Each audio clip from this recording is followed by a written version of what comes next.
Assalamualaikum warahmatullahi wabarakatuh. Perkenalkan, nama saya Dia Amelia dengan NIM A1A322082.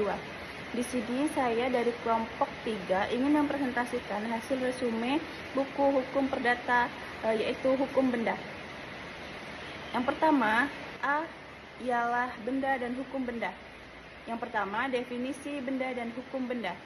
Pengertian benda dalam Kitab Undang-Undang Hukum Perdata dapat ditemui dalam ketentuan pasal 499 yang menyatakan bahwa menurut paham undang-undang yang dinamakan kebendaan ialah tiap-tiap barang dan tiap-tiap hak dapat dikuasai oleh hak milik. Yang kedua, pengaturan hukum benda. Hukum benda diatur dalam buku 2 KUHP. Hukum benda adalah keseluruhan antara hukum yang mengatur tentang benda. Poin ketiga, ada klasifikasi jenis benda. Benda dapat diklasifikasikan menjadi beberapa jenis menurut arti pentingnya dan berhubungan dengan perbuatan hukum terhadap benda. Yang keempat adalah Undang-Undang Pokok Agraria dan buku 2 KUHP. Berlakunya hukum benda dalam buku 2 KUHP terdapat setelah terbitnya Undang-Undang Nomor 5 Tahun 1960 tentang Pokok-Pokok Agraria atau UUPA. Membicarakan hukum benda harus mengingat berlakunya Undang-Undang Pokok Agraria. Dan materi yang selanjutnya yaitu di poin B ada hak kebendaan.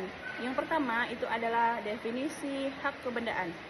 Hak kebendaan atau zakoiji recht adalah suatu hak yang memberikan kekuasaan langsung atas sesuatu benda yang dapat dipertahankan terhadap tiap orang. Nah, yang poin kedua ada hak atas benda. Hak kebendaan merupakan kekuasaan yang absolut yang diberi hukum pada subjek hukum untuk menguasai suatu benda secara langsung di mana atau di tangan siapa objek benda itu berada. Yang ketiga yaitu ada asas-asas hak kebendaan. Nah, lanjut ke poin yang C yaitu hak milik. Yang pertama, pengertian hak milik.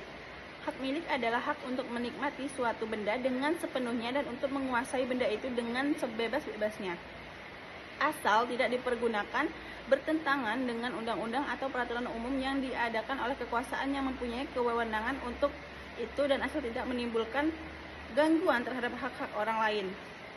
Yang kedua ada ciri-ciri penyerahan hak milik.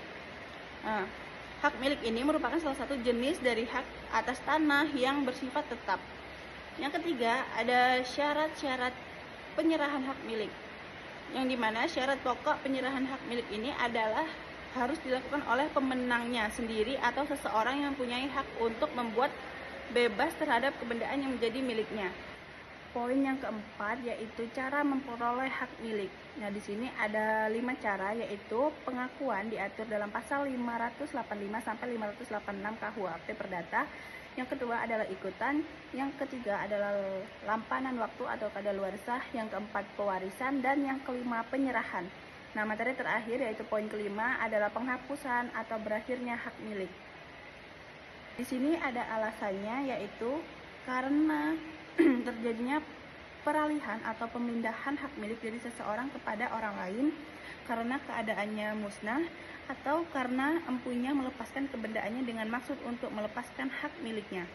Sekian tugas presentasi mandiri saya tentang hukum benda yang ditugaskan oleh Ibu Nurmelia Dewi.